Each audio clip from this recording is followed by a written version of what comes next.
নিশা 2 বজালৈ গুৱাহাটীত খোলা নাথাকিব সুৰাৰ বিপণী। কালি এটা কেবিনেটত সিদ্ধান্ত গ্ৰহণ কৰা হৈছিল যে গুৱাহাটীত যিবোৰ সুৰাৰ বিপণী আছে, সুৰাৰ বিপণীসমূহ নিশা 2 বজালৈ খোলা থাকিব। তাৰপিছত সমগ্ৰ ৰাজ্যজুৰি তীব্ৰ প্ৰতিক্ৰিয়াৰ সৃষ্টি হৈছিল। একাংশই কৈছিল যে এনেকৈ যদি নিশালৈকে সুৰাৰ বিপণী খোলা থাকে তেন্তে অধিক অপ্ৰীতিকৰ পৰিস্থিতিৰ সৃষ্টি হ'ব, দুৰ্ঘটনা হোৱাৰ আশংকা আছে। কেতবোৰ আশংকা ৰাইজে কৰিছিল আৰু ৰাইজৰ এনেকুৱা অভিযোগৰ পিছতেই নিশালৈ একযোগে মুখ্যমন্ত্ৰী এটা স্পষ্টীকৰণ দিয়ে আৰু তেওঁ কয় যে সুৰাৰ বিপণী খোলাৰ ক্ষেত্ৰত পূৰ্বৰ যি সময় আছিল, মানে নিশা 10 বজালৈকেহে সুৰাৰ বিপণী খোলা থাকিব আৰু 2 বজালৈকে যি সিদ্ধান্ত গ্ৰহণ কৰা হৈছিল সেই সিদ্ধান্ত বাতিল কৰা হৈছে, পৰিৱৰ্তন কৰা হৈছে।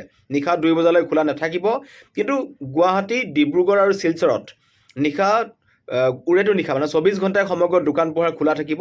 সুৰাৰ বিপণীৰ কথা কোৱা নাই, অন্য যিবোৰ দোকান আছে এইবোৰ খোলা থাকিব।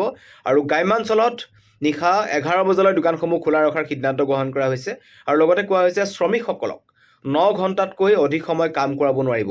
এইকেইটা কথা স্পষ্ট কৰি দিছে। আটাইতকৈ ভাল খবৰটো হৈছে যিহেতু সমগ্ৰ অসমবাসী ৰাইজে কৈছিল যে নিশা 2 বজালৈ গুৱাহাটীত ৱাইন শ্বপ খুলি ৰখাৰ কোনো যুক্তি নাই, খুলিব নালাগে। আৰু মুখ্যমন্ত্ৰীয়ে সেই কথাটো ৰাইজৰ কথা হয়তো শুনিছে আৰু তেওঁ একযোগে স্পষ্ট কৰি দিছে যে গুৱাহাটী মহানগৰীত নিশা 2 বজালৈ ৱাইন শ্বপ খোলা নাথাকে।